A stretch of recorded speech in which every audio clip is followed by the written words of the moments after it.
The year is 1856. The air in Georgia is thick with the sweet, humid scent of magnolias and the heavy weight of unspoken tension. In the small, unassuming town of Blackwood Creek, nestled deep within the state's heart, a particular establishment stands out not for its beauty, but for the dark whispers that cling to its weathered facade. The Poker House, as the locals call it, is a place where men come to lose more than just money. Elijah Thorne, a young, ambitious journalist from Atlanta, arrives in Blackwood Creek with a mission. He's heard the rumors, tales of fortunes lost, men disappearing, and a pervasive, chilling silence that follows anyone who dares to play at the Poker House. His editor, a cynical man named Mr. Abernathy, dismissed the stories as local folklore, but Elijah's gut instinct told him there was something more. He rented a small room at the town's only inn, the proprietor a stout woman with kind eyes but a face etched with a silent sorrow. His first few days were spent gathering information, but the townspeople were a closed book. They would avert their eyes, mumble vague warnings, and hurry away whenever he brought up the Poker House.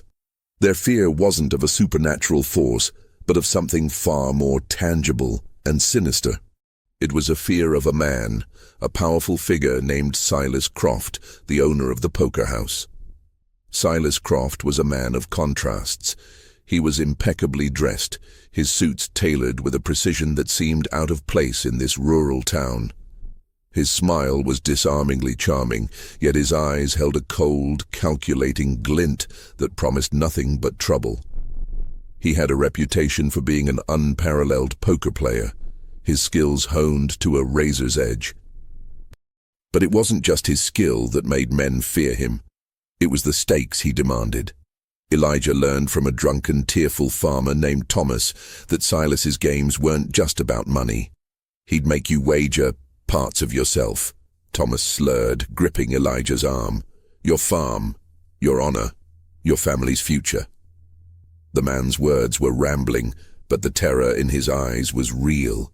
He told Elijah of his own brother Henry, who went to the Poker House one stormy night, desperate to win back the land their father had lost. Henry never came back. Thomas's wife told him the house was cursed, but Thomas knew better. He knew it was Silas. Driven by a mix of journalistic curiosity and a growing sense of dread, Elijah decided he had to get inside. He knew he couldn't just walk in and ask questions. He had to play. He spent an entire evening at the inn, practicing with a deck of cards, his hands clumsy at first but gaining a steady rhythm. The innkeeper, noticing his efforts, approached him with a solemn look. "You're a brave fool, young man," she said, her voice a low whisper. "Some things are better left alone." Elijah simply nodded, his resolve unshaken. He couldn't leave. The stories, the fear, the missing men, they all pointed to a story that needed to be told. The following night, under a sky absent of stars, Elijah walked down the unlit main street towards the Poker House. The building, a two-story structure of dark wood, sat isolated from the rest of the town. A single oil-fueled lamp cast a faint yellow glow from a window on the second floor. As he approached the heavy oak door, he could hear the faint, muffled sounds of men's voices and the clinking of glasses. He took a deep breath, the cool night air doing little to calm the frantic beating of his heart, and knocked. The door creaked open, revealing a large, intimidating man with a scar running down his cheek. "You're here for the game?" The man grunted. Elijah nodded, his throat suddenly dry. The man gestured for him to enter, and Elijah stepped into a world of tobacco smoke, whiskey, and a tension so thick it felt like a physical presence. The room was sparsely decorated, a large circular table dominating the center. Around it sat 3 other men, their faces grim, their eyes fixed on a man at the head of the table. That man was Silas Croft. He looked up, his smile not reaching his eyes. "Well, well," he said, his voice a smooth, low rumble. "A new face. Welcome, friend. Have a seat. The stakes are high tonight." Elijah's gaze fell on the cards spread across the table. They were worn, their edges frayed, as if they had been through countless battles. He took a seat, his journalistic instincts screaming at him to pay attention to every detail, to memorize every expression. He looked at the men around him, their faces a mix of desperation and grim determination. He knew he was playing a dangerous game, one that he might not walk away from. The only question was what Silas would demand when the time came. "I need you to stay and watch this space, to see the rest of the story unfold," Silas said, his gaze fixed on Elijah. It was not a friendly invitation, because if you walk away now, you'll never truly know what secrets are hidden in these halls. Elijah held Silas's gaze, a silent challenge in the air between them. He had no intention of leaving. He was in too deep now. He had to know the truth. He had to uncover the dark secret of the poker house, a secret that had claimed so many lives and held Blackwood Creek in its suffocating grip. If you're captivated by this story and want to be the first to know what happens next, don't forget to subscribe to the channel and turn on notifications. The game began, a slow, methodical dance of cards and calculating stares. The air was heavy with the smell of old wood, cheap whiskey, and the metallic tang of fear. Elijah, a novice in this world of high-stakes gambling, found himself overwhelmed by the sheer intensity of the room. The other players, a gaunt merchant named Mr. Davies, a jittery farmer called Samuel, and a stern-faced lawyer known only as Mr. Finch, were all veterans of Silas's table. Their eyes were bloodshot, their hands trembled, and their every move was a mix of desperation and practiced resignation. Silas Croft, however, was a picture of serene control. He moved with a languid grace, his fingers shuffling the deck with an almost hypnotic speed. He didn't just play cards. He played the men. He watched their faces, their involuntary twitches, the subtle shifts in their posture, and he seemed to know their hands before they even looked at them. The first few rounds were small, a way for Elijah to get his bearings. He lost a few dollars, but it was a small price to pay for the intelligence he was gathering. He noticed how Silas would lean in close to a player, his voice a low, suggestive whisper, proposing a side wager. It was never money. He'd suggest a deed to a small plot of land, a family heirloom, or even something as abstract as a year of good harvest. The other players, in their feverish pursuit of winning, would agree, their desperation eclipsing their common sense. After a few hours, Samuel, the farmer, was losing badly. His face was pale and slick with sweat. He had already lost his savings and his late wife's wedding ring. Silas, with a predatory gleam in his eye, laid down his cards, a winning hand, and looked at Samuel. "It seems luck is not on your side tonight, friend," he purred. "But I can offer you one last chance. Let's wager your biggest asset." Samuel's eyes widened in terror. He knew what Silas meant. "No," he whispered, shaking his head. "Please, not that." "Ah, but what else do you have?" Silas's voice was like velvet laced with poison. "Your son, isn't he a strong boy? A year of his labor on my plantation, for a chance to win it all back." Elijah's blood ran cold. The man was not a gambler. He was a vulture. He was preying on the weak, exploiting their misfortunes. He looked at the other men at the table, expecting outrage, but they just stared blankly, their faces a mask of fear. This was a normal occurrence here. This was how Silas operated. Samuel, tears streaming down his face, finally nodded, his spirit broken. He laid his cards down, a pitiful pair of twos. Silas smiled, showing a full house, kings over nines. The victory was as much psychological as it was statistical. Samuel's quiet sob was the only sound in the room.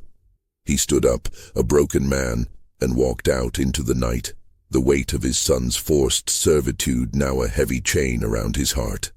Elijah was sickened. He wanted to stand up, to expose this monster for what he was, but he knew that would be suicide. He had to be smarter, more careful. He had to play Silas's game, at least for a while, to understand the rules and find his weakness. The stakes were no longer just a story. They were human lives, broken spirits, and futures stolen. As the night wore on, Mr. Davies and Mr. Finch also fell, each losing something irreplaceable. Davies, his warehouse in town; Finch, a priceless legal text passed down for generations. Elijah was the last one left. Silas leaned back in his chair, a look of smug satisfaction on his face. "It seems it's just you and me, Mr. Thorne," he said, his voice laced with a newfound familiarity. "What do you have to wager?" Elijah, his mind racing, reached into his jacket pocket and pulled out a small, leather-bound notebook. It was his journal, filled with his observations, notes, and the very beginnings of his story. "My story," he said, his voice firm. "The truth about this place. If I win, you let me publish it, uncensored. If I lose, you can have it, and I'll never write another word about this town." Silas's smile faltered for the first time. He looked at the notebook, his eyes narrowing. "That's a bold wager, journalist," he said, a flicker of something resembling respect in his gaze. "But your story is worthless to me. Let's make it a little more interesting. If you lose, you not only give me your notebook, but you also give me something priceless, your future. You must leave this town and never come back. Your life's ambition as a journalist. It's all on the line." Elijah's heart pounded. This wasn't just a game. It was a battle for his very identity. He knew he had to accept. He had to face this demon head-on to have any hope of exposing him. He nodded, his resolve steely. "Deal," he said, his voice a quiet challenge. "Deal." The tension in the room was now palpable, the air crackling with a silent fury. The two men sat across from each other, not as opponents but as adversaries in a war of wills. The poker house was no longer just a building, it was a battlefield, and the stakes were higher than anyone could imagine. Elijah knew that his life's work, and the lives of the people of Blackwood Creek, depended on the next hand. He had to win. The final hand was dealt. Silas's movements were as precise as a surgeon's, his gaze unwavering. Elijah felt a cold sweat prickling his brow, his hands trembling slightly as he picked up his cards. He had 2 sevens and a pair of aces. A full house. It was a strong hand, a winning hand, but he knew better than to be overconfident. Silas had an uncanny ability to read a man's soul, let alone his hand. The betting was slow, deliberate. Silas raised the pot with a few gold coins, his eyes never leaving Elijah's. "It seems you have a strong hand, Mr. Thorne," he said, his voice low and knowing. "Are you willing to risk it all?" Elijah met his gaze, his face a mask of practiced indifference. He pushed his own chips forward, a small stack that represented his meager savings. "I am," he said, his voice steady. "I have no doubt in my hand." He was lying. Every fiber of his being was screaming for him to fold, to walk away, to live to fight another day. But his journalistic integrity, his sense of justice, wouldn't let him. The suspense was a living thing in the room, wrapping itself around them like a suffocating blanket. The oil lamp flickered, casting long, dancing shadows on the walls, making the faces of the missing men seem to appear and disappear in the dark corners. Silas finally laid down his cards. A royal flush. A perfect hand. Elijah's world went silent. He stared at the cards, his mind unable to process the betrayal of logic. How was this possible? A royal flush was a statistical impossibility, a hand seen only in legends. Silas smiled, a genuine, triumphant smile that sent a shiver down Elijah's spine. "It seems luck is on my side tonight, Mr. Thorne," he said, reaching across the table and taking Elijah's notebook. "A journalist who cannot write is just a man with a story in his head." Defeated, Elijah stood up, the weight of his failure a crushing burden. He had lost. He had lost his chance to expose the monster, to save this town. He walked out of the poker house, the cold night air a stark contrast to the stifling heat of the room. He didn't know where he was going, only that he couldn't stay. Silas had won, and the devil had collected his dues. He spent the next few days in a daze, the promise he had made to Silas a constant suffocating presence. He couldn't write. He tried, but the words were a jumble of nonsensical letters, his mind a blank slate. He felt like a part of his soul had been ripped away. The townspeople who had been wary of him before now looked at him with pity. He was another one of Silas's victims, a ghost of a man who had lost his life's purpose. One afternoon, as he sat on a bench near the town square, the innkeeper, her name was Martha, sat beside him. "He takes a part of you," she said, her voice soft. "Your purpose. Your passion. He feeds on it." Elijah looked at her, his eyes hollow. "How does he do it?" he asked, his voice barely a whisper. "He knew my hand. He had a royal flush. It's impossible." Martha sighed, looking at the distant trees. "He doesn't cheat, Mr. Thorne. He's not a common card shark. He's a manipulator. He doesn't need to rig the cards. He rigs the man." She told him of her late husband, a man who loved to paint. He went to the poker house, lost, and could never hold a brush again. He would stand in front of a blank canvas, his mind a void, his talent gone. He finds your deepest desire, your greatest fear, and he uses it against you. He makes you believe that a win is the only way to get it back, and when you lose, the very thing you risked is taken from you. It's not magic, Mr. Thorne, it's a psychological game. A twisted, cruel one. Elijah's mind began to race. It wasn't about the cards. It was about the mind. Silas had used the fear of losing his journalistic voice to make him a journalist who couldn't write. He had used a farmer's love for his son to make him a father who had given his son away. He had used a lawyer's pride in his family legacy to make him a man without an identity. The realization was both terrifying and liberating. Silas wasn't a wizard. He was a master manipulator. He didn't take their souls, he broke their spirits. The answer to defeating him wasn't in the cards, it was in the mind. Elijah had to fight fire with fire. He had to use his journalistic skills to expose Silas's psychological warfare, but he couldn't do it alone. He needed help. He needed the people who had been broken by Silas to stand up with him. He went back to the inn, his resolve rekindled. He sought out Thomas, the farmer who had lost his brother. He found Mr. Davies, the merchant, now a bitter and broken man. And he found Martha, the innkeeper, who had lost her husband. He told them his theory, how Silas wasn't a supernatural force, but a calculating and cruel man who preyed on their deepest desires. At first they were skeptical. The fear was too deeply ingrained. But Elijah, with the fire of a man who had been defeated and was now ready to fight, spoke of their common pain, their shared losses. He spoke of Henry, of Martha's husband, of Samuel's son. He reminded them that Silas had taken their lives, but he hadn't taken their memories. They still remembered who they were, what they loved. They just needed to remember how to fight. "He took my notebook," Elijah said, his voice filled with passion. "He took my ability to write. But he can't take my voice. He can't take my story, not if I have you all to help me tell it."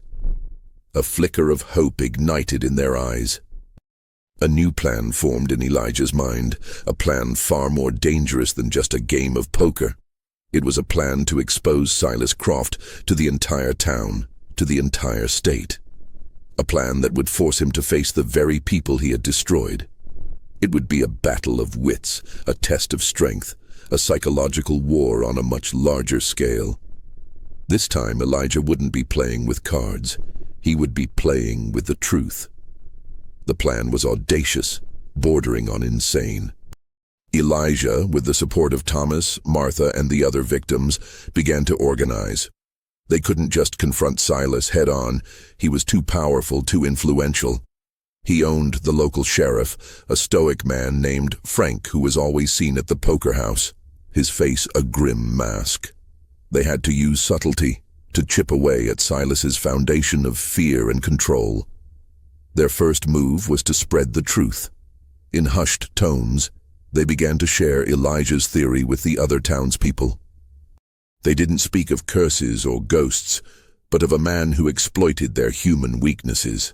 They spoke of the broken promises, the stolen dreams, the men who returned from the poker house as empty shells. At first, the fear-fueled silence was hard to break. But Thomas, speaking with the authority of a man who had lost his brother, shared the story of Henry. Martha spoke of her husband's lost passion for painting. Their honesty, their raw emotion, was a powerful weapon against Silas's reign of terror. As the whispers spread, a subtle shift occurred in Blackwood Creek. The town was no longer a place of quiet despair. There was a new energy, a quiet defiance that simmered beneath the surface. Men who had lost their farms began to gather, speaking of their shared misfortune. Families who had lost loved ones to the poker house began to console each other, their shared grief becoming a source of strength. The isolation that Silas had cultivated was beginning to crumble. Silas, however, was not oblivious to the change. He noticed the furtive glances, the whispers that would cease as soon as he entered a room. He saw the new defiance in the eyes of the townsfolk. He sent his enforcer, the scarred man from the door, to watch Elijah. The man, whose name was Abel, was a silent, looming presence, a constant reminder of Silas's power. But Elijah, now with the support of a growing number of people, refused to be intimidated. The climax of their plan was to take place during the annual town festival, a tradition that Silas had ironically come to dominate. He would always host a high-stakes poker game, drawing in men from neighboring towns, and in the process, solidifying his reputation. This year, Elijah and his allies planned to turn the festival into a public spectacle of Silas's cruelty. They found Samuel, the farmer who had lost his son's labor. He was broken and ashamed, but the collective support of the community gave him the courage to speak. Elijah told him, "You didn't give your son away, Samuel. Silas took him. He used your love for your boy as a weapon. It's time to take him back." On the day of the festival, the town square was bustling with activity. Silas, dressed in a pristine white suit, was a prominent figure, shaking hands, a charming smile plastered on his face. The poker house had a sign on its door, "High-stakes game tonight." As the sun began to set, Elijah and his group put their plan into action. Thomas stood on a makeshift stage in the town square, his voice trembling but clear. "Friends," he began, "you all know my brother, Henry. He went to the poker house, and he never came back." He then told the story of how Henry had been tricked, not by bad luck, but by Silas's twisted wagers. He spoke of the note Henry had left behind, a note that revealed a desperate attempt to win back their family farm. Then Martha spoke, her voice filled with a quiet strength, sharing the story of her husband's lost passion. One by one, the victims came forward, their voices a symphony of shared pain and defiance. They didn't blame themselves, they blamed Silas. They spoke of the psychological torment, the mind games, the way he had turned their desires against them. The crowd listened, their murmurs growing into a collective hum of outrage. They had always suspected, but hearing the truth from the very people who had been broken by him was a different matter entirely. Silas, standing on the porch of the poker house, watched the scene unfold, his charming smile slowly fading into a look of cold fury. He sent Abel to the stage, but the townsfolk, united in their anger, formed a human wall, blocking his path. Finally, it was Elijah's turn. He walked to the stage, his head held high. "I lost my voice," he said, his voice echoing in the sudden silence of the crowd. "Silas made me promise never to write about this town again, but he didn't take my voice. He didn't take my story. He only took the pen. He then pulled out a blank notebook, the one he had tried to write in, and held it up. This is not an empty book. It's a testament to the truth, and with your help, we can fill it with our stories. The story of what Silas Croft has done to us all. The crowd erupted in a roar of agreement. They had finally found their voice. They had finally found their courage. Silas, seeing his carefully constructed empire of fear and manipulation crumble before his eyes, stormed off the porch and into the poker house, slamming the door behind him. The high-stakes poker game was no longer a symbol of his power, but a symbol of his downfall. The tables had turned. The people of Blackwood Creek were ready to fight back. Silas Croft, a man accustomed to absolute control, found himself cornered. The public outrage, the united front of the townsfolk, was a variable he had never considered. He paced the plush carpets of the poker house, a tempest of rage simmering beneath his calm exterior. He had always seen the people of Blackwood Creek as pawns, their desires and fears as tools for his game. Now they were a mob, and a mob was a force even he couldn't manipulate. He sent Abel, his silent enforcer, to deal with Elijah. "Bring him to me," he commanded, his voice a low growl. "I will have him apologize. Publicly, I will break him, and they will all fall back in line." Abel, a man of few words and even fewer emotions, found Elijah at the inn, planning their next move with Thomas and Martha. He entered the room, a hulking shadow, and gestured for Elijah to follow. Elijah, knowing this was an inevitable confrontation, did not hesitate. He had the truth on his side, and he was no longer alone. The poker house was silent, the usual sounds of gambling and drinking replaced by a suffocating stillness. Silas was sitting at the circular table, a glass of whiskey in his hand. He gestured to the empty chair across from him. "Sit," he said. "Let's talk." Elijah sat, his gaze steady, refusing to show a single flicker of fear. "There is nothing to talk about, Silas," he said, his voice firm. "The truth is out. Your games are over." Silas chuckled, a dry, humorless sound. "Games are never over, journalist. The rules just change. You think you've won? You've only made the stakes higher. You've risked not just your future, but the futures of everyone in this town." He then proceeded to lay out his new game. He had spies, he revealed, people he had helped out of debt, people who were indebted to him for life. He knew where Thomas's farm was, where Martha's children lived, where the other townsfolk who had spoken out resided. He didn't threaten to harm them. He threatened to use his influence, his wealth, and his connections to ruin them financially, to turn their lives into a living hell. "I don't play with cards, Mr. Thorne," Silas said, leaning in. "I play with people. I can make a man lose his farm without him ever touching a deck of cards. I can make a family destitute without them ever stepping foot in this house. The game is far from over. It's only just begun." Elijah felt a cold dread settle in his stomach. He had underestimated Silas. He had thought he was fighting a man of greed and manipulation, but he was fighting a man with a network of influence that extended far beyond Blackwood Creek. He realized that exposing Silas's crimes was not enough. They had to destroy his power, his influence, his very foundation. Back at the inn, Elijah shared Silas's new threat. The initial defiance of the townsfolk began to waver, replaced by a new, more pervasive fear.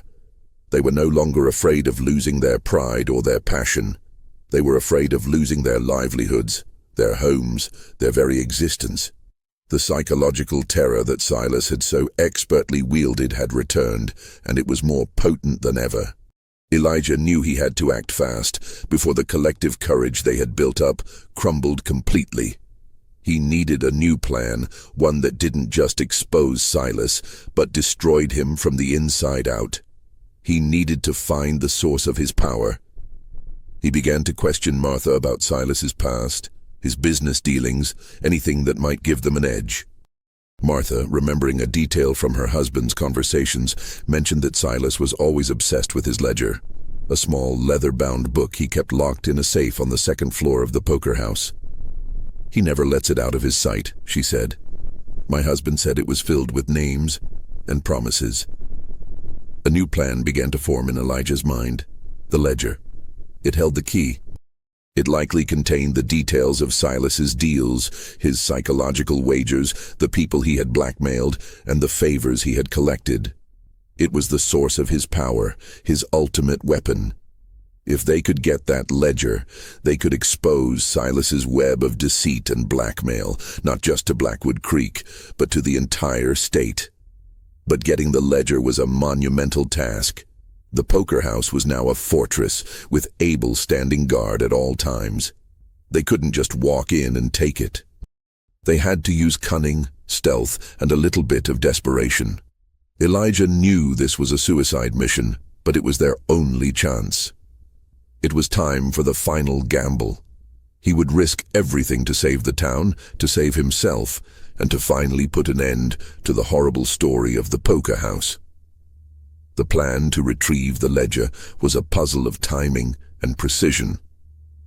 Elijah, now a reluctant leader in this war of wills, gathered a small, determined group. Thomas, the farmer, with his intimate knowledge of the town's back alleys and hidden pathways.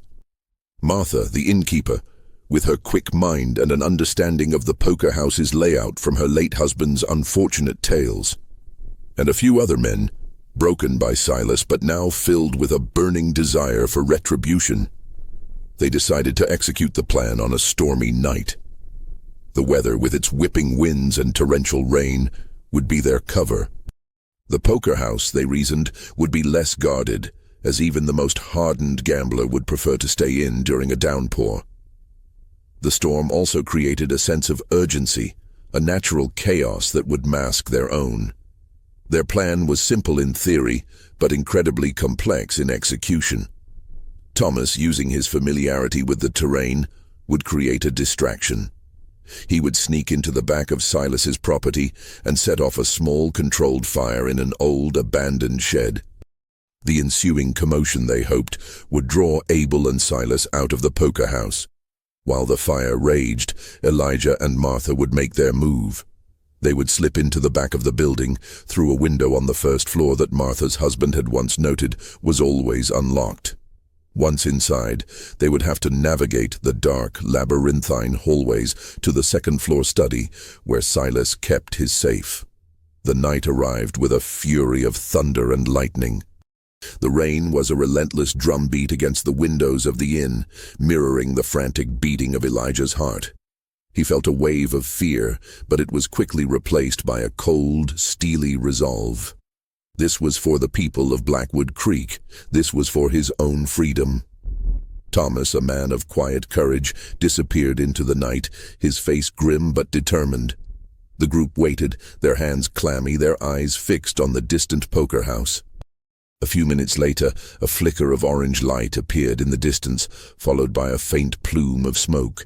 The fire had been set. The moment had come. Elijah and Martha, cloaked in dark, waterproof coats, ran through the downpour, their movements silent and swift. They reached the back of the poker house, and with a careful push, the window swung open, just as Martha had promised. They slipped inside, the sound of the storm muffling their entry. The interior of the poker house was dark and smelled of old tobacco and stale whiskey. The storm's fury outside seemed to make the silence inside even more oppressive. They moved through the main poker room, the tables and chairs a ghostly landscape in the faint moonlight that pierced through the windows.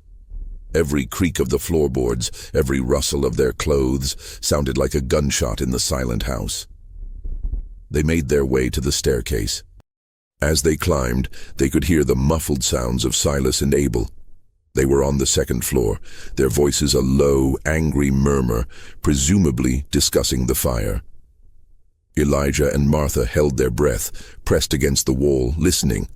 The voices receded, and the sound of heavy footsteps faded as Silas and Abel descended the stairs and exited the house, their voices now swallowed by the storm. The coast was clear. They entered the study, a room filled with leather-bound books and heavy mahogany furniture. In the center of the room, on a large desk, was a safe, its iron door gleaming in the faint light. Martha pointed to a small framed portrait on the wall. "My husband. He told me the key was hidden behind this," she whispered. Elijah carefully took the painting off the wall, and there, taped to the back, was a small, ornate key. With a trembling hand, he inserted the key into the safe's keyhole. It turned with a satisfying click, and the heavy door swung open. Inside, among stacks of banknotes and sealed letters, was the ledger. It was a simple, black leather book, its pages filled with neat, cursive writing. As Elijah looked at it, he knew this was it. This was their salvation. This was the weapon that would finally bring down Silas Croft. He carefully took the ledger, his heart pounding with a mixture of triumph and terror. They had to get out, and they had to do it fast.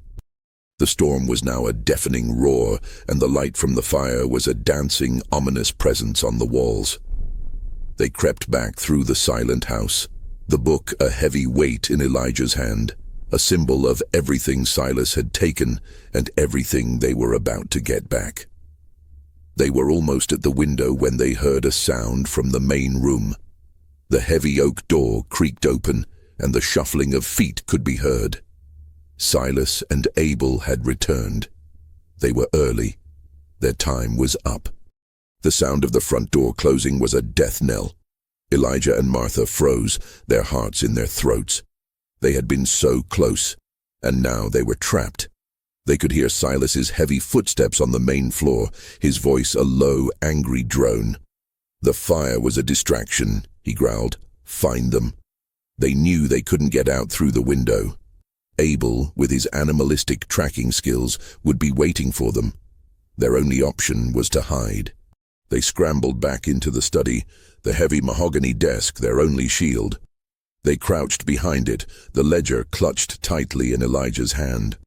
They could hear Silas and Abel ascending the stairs, their footsteps a slow, methodical rhythm of impending doom. Silas's voice echoed in the hallway. "They're in here," he said, his voice a triumphant sneer. "Don't move, you fools. Give me the ledger and I'll make this quick." They didn't move. They couldn't. The door to the study swung open, and the flickering candlelight from the hallway illuminated the room. Silas entered, followed by Abel, their eyes scanning the room, their faces grim. Silas's gaze fell on the open safe, and a look of cold fury crossed his face. He knew. "You've made a terrible mistake, journalist," he said, his voice dripping with venom. "You've not only sealed your own fate, but the fate of everyone who helped you. They will all pay." He walked towards the desk, a slow, predatory walk.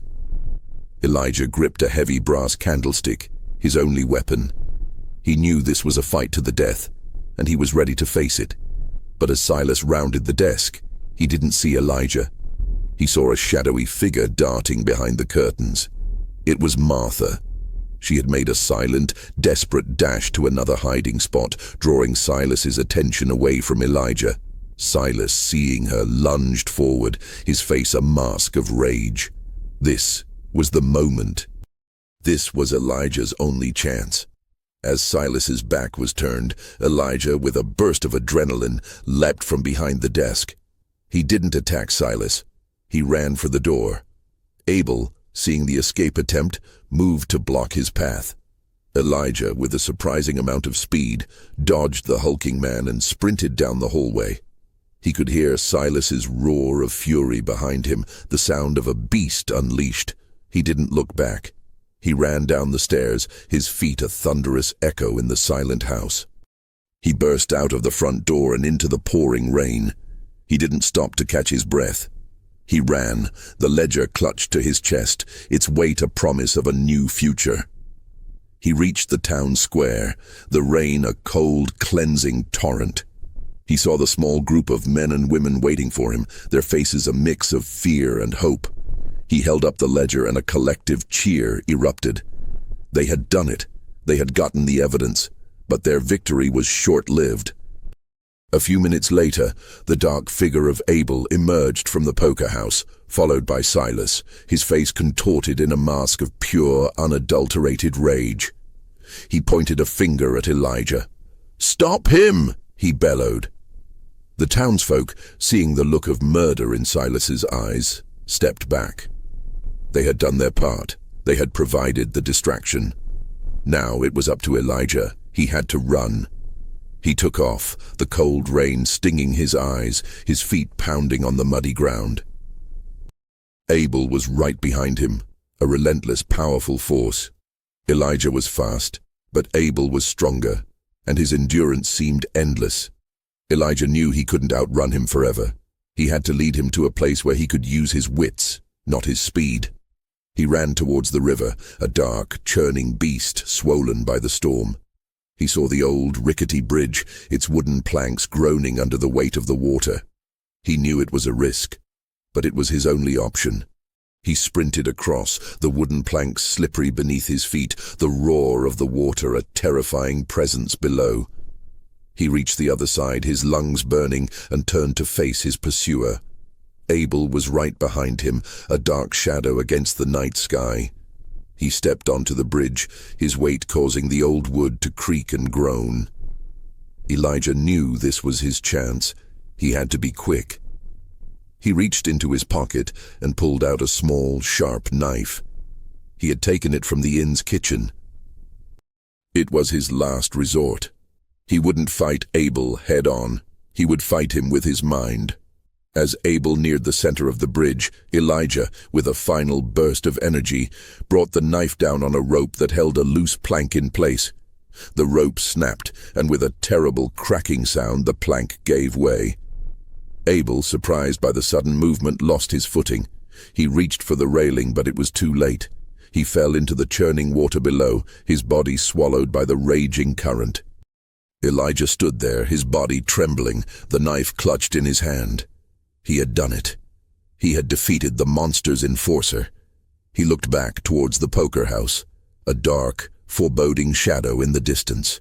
He knew Silas was watching. He knew the final confrontation was yet to come. The poker game wasn't over. It was just getting started. If you're finding yourself on the edge of your seat, make sure to subscribe to the channel and hit that notification bell so you don't miss the epic conclusion of this story. The following days were a whirlwind of action and consequence. Elijah, now a hero in the eyes of the townsfolk, found an unlikely ally in Sheriff Frank. The sheriff, a man of quiet integrity who had long been under Silas's thumb, had seen the ledger. The names, the wagers, the promises. It was all there, a horrifying tapestry of blackmail and human misery. Frank was a man of the law, and the evidence was irrefutable.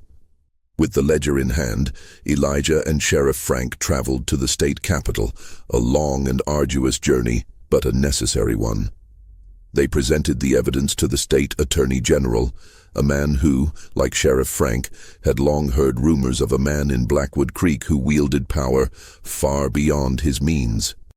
The attorney general, a stern and righteous man, was disgusted by what he saw. He immediately issued a warrant for Silas Croft's arrest, not for gambling but for extortion, blackmail, and a long list of other crimes. News of the warrant reached Blackwood Creek before Elijah and the sheriff. Silas, now a man on the run, was a caged animal. He had lost everything: his power, his influence, his control. He was no longer a feared manipulator. He was a common criminal.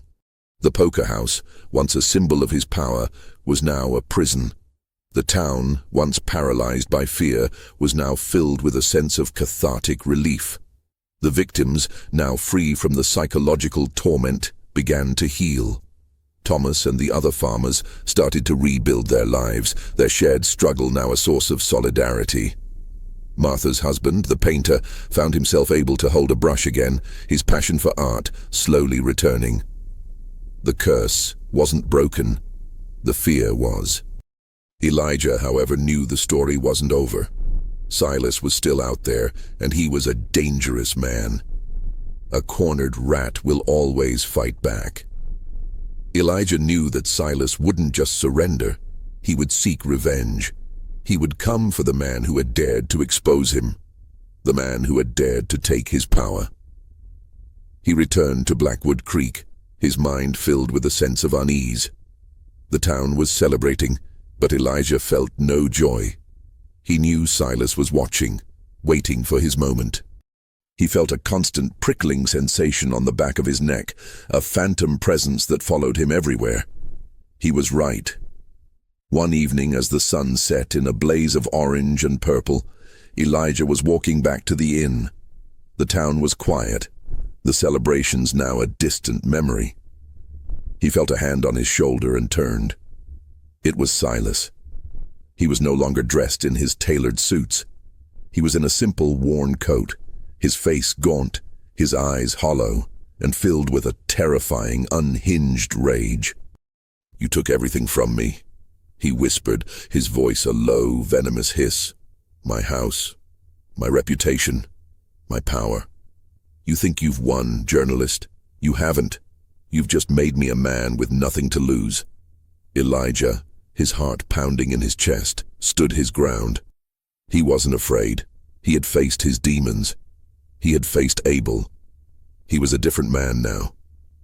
"You lost everything on your own, Silas," he said, his voice firm. "You lost it when you chose to prey on people's weaknesses. The truth was always going to come out." Silas chuckled, a chilling, insane sound. "The truth is what you make it," he said, pulling out a small, single-shot pistol. "And in a moment, the truth will be that you lost. You lost the final hand." Elijah's mind raced. He had no weapon, no way to fight back. He was cornered, but he remembered Martha's words. "He rigs the man, not the cards." This wasn't a fight of brawn. This was a fight of wits. "You can shoot me, Silas," Elijah said, his voice now a quiet challenge. "You can kill me, but you can't take back what's happened. My story, our story, is already out there. The ledger is with the Attorney General. The entire state will know. You'll be hunted. You'll be a fugitive. You'll be a nobody. You'll be everything you told me I would be." A flicker of doubt, of fear, crossed Silas's face. He had always been in control, but now he was a man with a gun, a common criminal. He had wanted to win, to prove his superiority, but he couldn't. His victory would be a hollow one, a final, pathetic act of a man who had already lost everything. He was a chess master who had just been checkmated. Silas, with a look of pure, unadulterated defeat in his eyes, lowered the gun. He had won the battle, but he had lost the war. The psychological game, the final hand, had been played, and he had been beaten. He turned, a broken man, and walked into the night, swallowed by the darkness, a ghost of a man who had once been a king. The poker house was no longer his. The town was no longer his. The story was no longer his. It was Elijah's, and it was a story of hope, of courage, and of a community that had found the strength to fight back. The town of Blackwood Creek began its slow, painful process of healing. The poker house, now an empty shell, stood as a monument to its dark past, its weathered facade no longer a symbol of fear, but a reminder of the darkness they had overcome. The building was eventually purchased by the town and converted into a community center, a place where people could gather and share their stories, their laughter, and their newfound sense of freedom. Elijah Thorne, the young journalist who had risked everything, became a local hero. His story, titled "The Poker House, A Story of Lives Wagered and Souls Lost," was published in the Atlanta newspaper. It was not a tale of ghosts or curses, but a chilling exposé of a man who had used human greed and desperation as his ultimate weapon. The story resonated with readers far and wide, serving as a cautionary tale about the real monsters that live among us. He stayed in Blackwood Creek for a few more weeks, not as a journalist anymore, but as a friend. He saw Thomas, the farmer, slowly rebuilding his life, his son, now back at home, working alongside him in the fields. He saw Martha, the innkeeper, her face no longer etched with sorrow, but with a quiet peace. Her husband, the painter, had returned to his easel and his art, once a source of pain, was now a beautiful, vibrant expression of his healing. But the story of Silas Croft didn't end with his defeat. The man had vanished, a ghost in the humid Georgia air. The law, with its warrant for his arrest, searched for him relentlessly, but he was nowhere to be found. He had become a legend, a boogeyman, a cautionary tale whispered around bonfires and in darkened rooms. Some said he had died in a forgotten corner of the state, a broken, defeated man. Others said he had simply moved on, a predator looking for new prey. Elijah, however, knew the truth. He had seen the look in Silas's eyes, the moment he had realized his power was gone. He was not a man who would simply disappear. He was a man who had to win to have the last word, the last hand. Months turned into a year. The memory of Silas Croft began to fade, a dark chapter in the town's history that was slowly being rewritten with hope and resilience. Elijah, now a respected journalist, had a successful career. He wrote about political corruption, social injustice, and the human condition. He was a man with a purpose, a voice that had been given back to him by the very people he had sought to help. One day he received a letter. It was from a small, desolate town in the far reaches of the state. The letter was from a young reporter who had heard about Elijah's story. He wrote of a new poker house, of a man who had a reputation for winning not just money, but a man's very dignity. He wrote of men who had returned from the house as empty shells, their ambition, their hope, their very souls gone. The name of the man was not Silas Croft. It was an alias, a new name for a new place. But the story was the same chilling details, the same psychological terror, the same high stakes that were not about money, but about something far more valuable. Elijah's blood ran cold. He knew. Silas hadn't disappeared. He had simply moved on. He had found a new town, new people, a new game to play. He had learned from his mistakes. He had become a ghost in the system, a master of deception, a predator who hunted not with teeth and claws, but with a deck of cards and a chilling understanding of the human heart. He knew that the fight wasn't over. The story was a cycle, a relentless, terrifying loop that he had to break. He couldn't let Silas continue his reign of terror. He couldn't let another town fall victim to his insidious games. He had to go back. He had to face him again, not as a journalist, but as a man who had defeated him once and would do it again. The final, horrifying game was about to begin. The stakes were no longer just lives, but the very soul of the human spirit. Elijah Thorne arrived in the new town, a desolate, wind-swept place called Haven's End. The air was heavy with the smell of salt and decay, and the town itself felt like a forgotten corner of the world. The new poker house was a dingy, unassuming building on a quiet street, a stark contrast to the grand, imposing structure in Blackwood Creek. This was Silas's new game, a subtle, low-key affair, a testament to his newfound cunning. He had learned. He was no longer a flamboyant showman, but a quiet, insidious presence, a spider weaving a new web. His alias, a man named Arthur Vance, was just as meticulously crafted as his new persona. He was a kind, unassuming man with a soft voice and a disarming smile. The locals spoke of him with a mixture of respect and fear, a fear that was slowly growing like a creeping vine in the dark. Elijah, now a seasoned investigator, didn't walk into the poker house to play.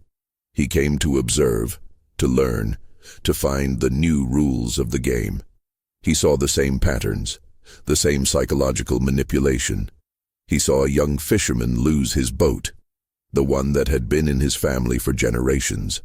He saw a store owner lose his business, a lifetime of work gone in a single night. But the most chilling detail was the new wages. Silas, or rather Arthur, was now demanding not just objects or livelihoods, but memories. He would bet on a man's happiest memory, the memory of his first love, the memory of his children's birth. The victims, after losing, would return home with a blank look in their eyes, a hollowness that even their loved ones couldn't fill. This was a new level of depravity. Silas was no longer just a blackmailer, he was a thief of the soul. He was taking the very essence of what made a man human. Elijah knew he couldn't use the same plan. The townspeople were too broken, too isolated to form a unified front. He had to go for the source, for the man himself. He had to expose him, not just to the town, but to the world, to the very foundation of his existence. He had to make sure he could never do this again. He needed a new weapon. The ledger had worked once, but Silas was smarter now. He wouldn't keep a physical record. He would have a new system, a new way of documenting his dark deeds. Elijah, using his skills as a journalist, started to track Silas's movements, his business dealings, his connections. He discovered that Silas was not just a man with a poker house. He was a man with a network of debts, a man who had collected favors from influential people across the state, a man who had built a quiet, powerful empire of human misery. The final confrontation was not a public spectacle, but a quiet, tense affair. Elijah confronted Silas in a deserted alleyway, the humid air thick with the smell of the sea. Silas, seeing him, his eyes filled with a flicker of recognition, a mix of rage and something that resembled respect. "I knew you would come," Silas said, his voice a low, knowing whisper. "I knew the game wasn't over. You're a worthy opponent, journalist, the best I've ever had." "The game is over, Silas," Elijah said, his voice firm. "I know who you are, I know what you've been doing, and I'm going to make sure the entire state knows who Arthur Vance really is. The law is a long arm, Silas. You won't be able to run forever." Silas chuckled, a dry, humorless sound. "The law can't touch me," he said, his eyes a glinting, terrifying void. "I'm a ghost journalist. I'm a memory. You can't catch a memory." "Maybe not," Elijah said, a new, determined look in his eyes. "But I can take yours." Elijah, in a moment of sheer audacity, revealed his new weapon. He didn't have a document. He had something far more powerful. He had a story. He had spent the last few weeks interviewing every one of Silas's new victims. He had listened to their stories of lost memories, of hollowed-out souls. He had recorded every word, every detail, every chilling psychological truth. And he had sent it to his editor in Atlanta, a story of a new kind of monster, a predator who preyed not on a man's wealth, but on his soul. Silas's face went white. He had outsmarted the law, but he hadn't outsmarted the truth. He had taken so many memories, but he had never considered the possibility of having his own taken. He was no longer just a monster. He was a story that would be read by thousands, a story that would forever mark him as a villain, a symbol of human depravity. Silas, a man who had built his empire on controlling others, was now a character in someone else's narrative. His power, his control, his very identity was gone, replaced by a story that he had no control over. He was a defeated man, a ghost in his own life, a living legend of his own demise. He stood there, a broken man, and as the sirens of the state police echoed in the distance, he finally realized that the last hand had been played, and he had lost. The horrible story of the poker house was finally over. The true monster, the monster of human greed and depravity, had finally been defeated.